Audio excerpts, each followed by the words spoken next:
എല്ലാവർക്കും നമസ്കാരം.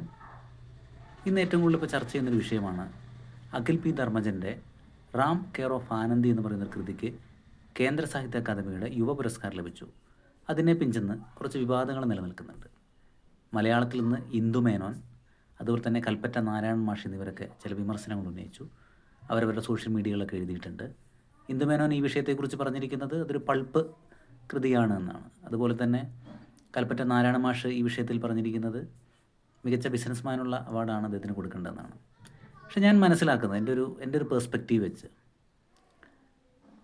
എഴുത്തുകൾ, സിനിമ, എല്ലാ മേഖലകൾക്കും മാറ്റമുണ്ട്. നോവലുകൾ ചതുരപടിവിൽ എഴുതുന്നവർക്ക് മാത്രമേ അവാർഡ് കൊടുക്കാൻ സാധിക്കൂ എന്നൊന്നുമില്ല. കാലഘട്ടത്തിൻ്റെതായ ഭാവുകത്വങ്ങൾ മാറുന്നുണ്ട്. അതുമാത്രവുമല്ല, ഇതൊരു സിനിമാറ്റിക് നോവലാണെന്ന് കൃത്യമായി പറഞ്ഞിട്ടുള്ളൊരാളാണ് Akhil P Dharmajan. Ouija board, അതുപോലെ തന്നെ മുൻപ് വേറെ കൃതികളും അദ്ദേഹം എഴുതിയിട്ടുണ്ട്. പിന്നെ ഈ യുവ പുരസ്കാരം PV ഷജികുമാർ, സുസ്മേഷ് ചന്ദ്രോത്ത്, ആര്യ ഗോപി, അങ്ങനെ കുറേ അധികം ആളുകൾക്ക് അത് ലഭിച്ചിട്ടുണ്ട്. അപ്പോൾ അതൊരു പുതിയ കാര്യവുമല്ല. പക്ഷേ ഇതൊരു ജനപ്രിയ നോവലായി എന്നതുകൊണ്ട് ഇതൊരു മോശം കൃതിയാവുന്നില്ല.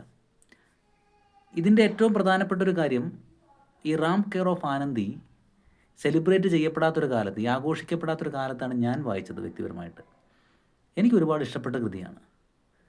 അത് കൃത്യമായി അഡ്രസ്സ് ചെയ്യുന്നുണ്ട് മനുഷ്യ അവസ്ഥകളെ, മനുഷ്യൻ്റെ ജീവിതത്തേക്ക്. പലപ്പോഴും മഹാരഥന്മാർ എഴുതി വെച്ച ആ ലെവലിലുള്ളതിന് മാത്രമേ എന്തെങ്കിലും അവാർഡ് കിട്ടാൻ പാടുള്ളൂ, പുതിയ എഴുത്തുകാർക്കത് കിട്ടരുത് എന്ന് പറയുന്നത് ഒരു നല്ല പ്രവണതയായിട്ട് എനിക്ക് തോന്നുന്നില്ല.